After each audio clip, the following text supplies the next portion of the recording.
Okay. Hello, everybody. Thank you. I'm Dr. Seenauth. I'm a naturopathic physician out of Phoenix, Arizona, and I want to talk to you a little bit today about non-pharmacological approaches to treating pain, give you some examples of what I do in my practice and what works, what doesn't work, and some of how we got to where we are. So we start out with the question of which approach to treating pain is best. We talked about all these different ways that pain has been addressed, some effective, some not so effective, and some have really, really big problems. So we can talk about using pharmacological approaches like opioids, which, as Bob mentioned, we've got issues with opioid use disorder, opioid overdose, so there's lots of issues there. Do we go to modalities like massage or chiropractic or acupuncture where we know we have some effectiveness? Or I do a lot of regenerative injection therapies in my practice, so I find that that's effective for some patients, but it doesn't work for everybody. So what's the best approach? And truly, I could stand up here as a practitioner and tell you that what I do is the best approach, but really wouldn't mean that much to you guys just to hear me toot my own horn. So let's look at what the evidence base says. What do the experts on this issue say? So I'm going to start out by talking about some clinical guidelines from the American College of Physicians. This was published in 2017 in the Annals of Internal Medicine, and it covers treatments for chronic acute and subacute chronic low back pain. Now, this is an important group of patients because about 95% of patients who are on some kind of opioid medication have low back pain or some other type of joint pain in their picture. So this is a good representative group. And these guidelines were created based on a systematic review looking at data going back to 2008 to 2016, very comprehensive review of the literature. And they came up with a couple of recommendations. The first recommendation here is for cases of chronic low back pain. Clinicians and patients should initially select non-pharmacological treatment with exercise, multidisciplinary rehabilitation, acupuncture, mindfulness-based stress reduction, Tai Chi, yoga, or spinal manipulation. So that's the first recommendation, non-pharmacological multimodality approach. And same for acute or subacute back pain. Massage, acupuncture, spinal manipulation were all shown to have significant improvements in pain and function for those patients. It wasn't until they got to the third recommendation that they even talked about use of NSAID medications like Advil or naproxen, which commonly is the first thing that a physician might recommend for a patient. That didn't make till recommendation number 3. So I just want to call out some things here about some of these modalities in the context of the larger issue that we're dealing with opioid use. Acupuncture specifically. There's a 2017 study, and I thought this was really interesting. It was a small-scale study out of a medical center at Nellis Air Force Base in Las Vegas. But it looked at 172 patients, and they looked back over the previous year, and if they'd received 4 acupuncture treatments over that year, just 4, not a lot of treatments, and then they went back and looked at how many medication prescriptions they filled.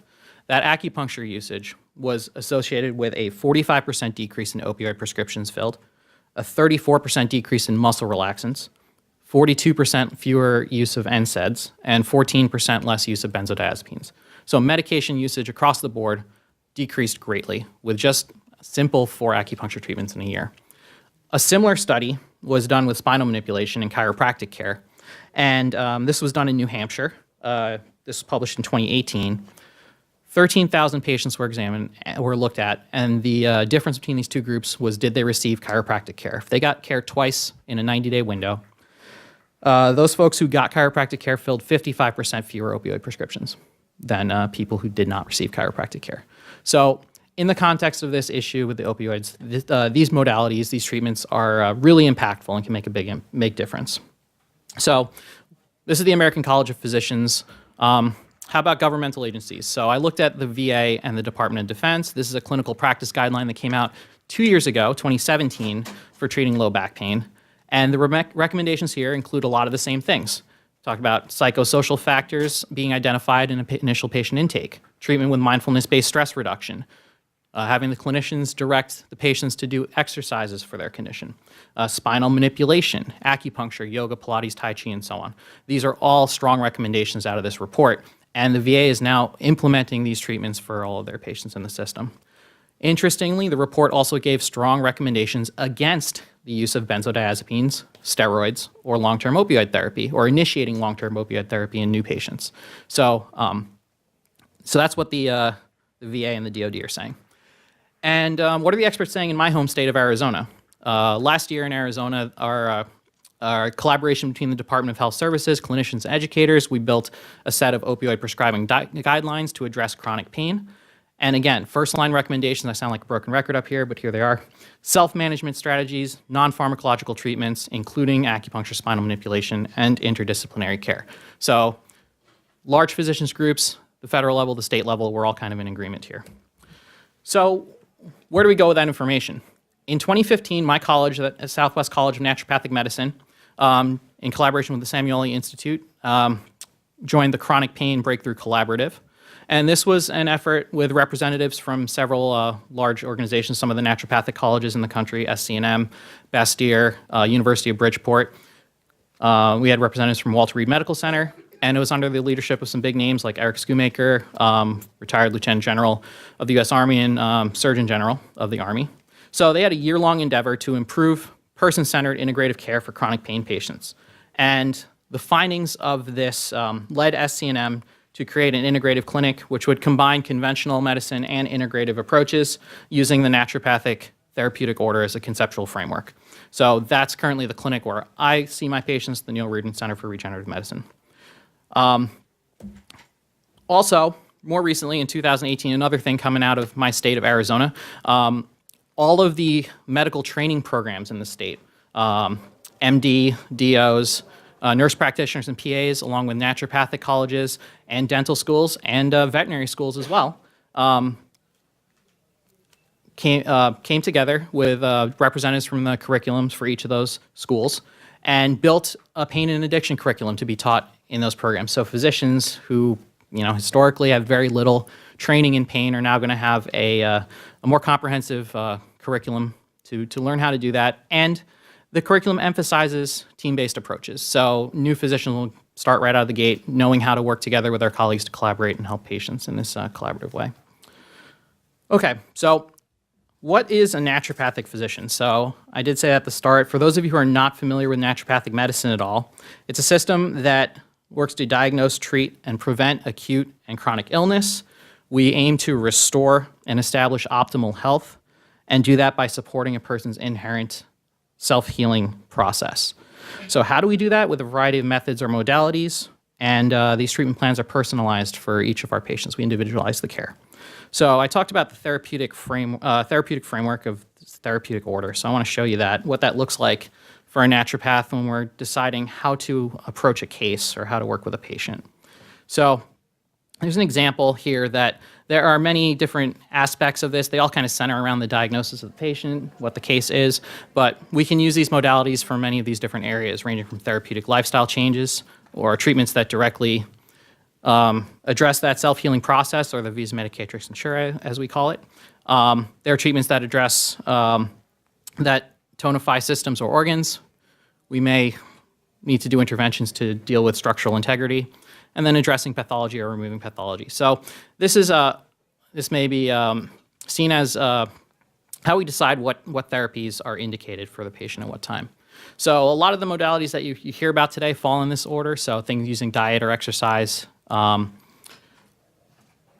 acupuncture, homeopathy, these are things that directly stimulate that healing system in our bodies. We use interventions like spinal manipulation or osseous manipulation to address structural integrity. Medications can be important there, and even when necessary, surgery might be the option. So by understanding this therapeutic order and this being a part of naturopathic education, I think that naturopathic doctors are uniquely positioned to be a part of these integrative care teams by understanding when to apply a various modality.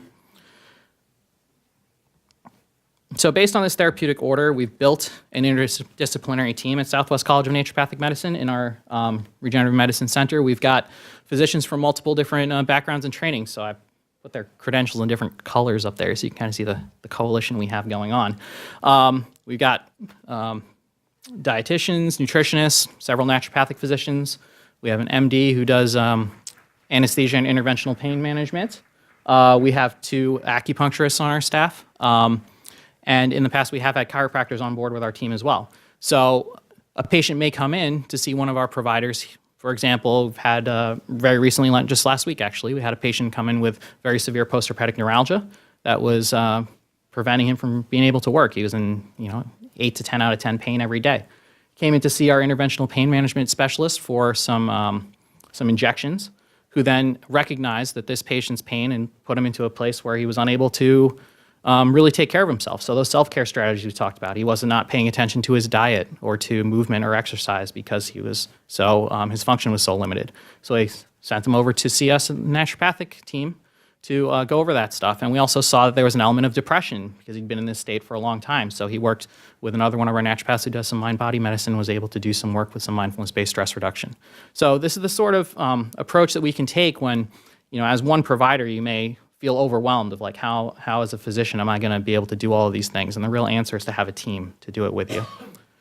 In our clinic, we also train resident physicians on how to do all this. So last bit I want to talk about is barriers to access. So we have this evidence, this overwhelming body of evidence that this stuff is effective and it's safe, but for some reason, it's largely unavailable. And Bob brought up earlier that it seems to be an issue of just insurance companies not wanting to pay for this stuff. In my clinic, most of my patients who get a lot of these integrative treatments are cash pay patients. So many patients paying out of pocket. Many other patients are just not able to afford the treatments, unfortunately. Naturopathic physicians such as myself are not included in Medicare, Medicaid, Medicare programs, and many private insurers don't cover what I do, unfortunately. So in closing, the multimodal pain care or team-based approach is well supported by the evidence. Naturopathic medicines, our education means that we're uniquely equipped to navigate these integrative and multimodal care models, and our patients, are facing significant barriers to access. Thank you.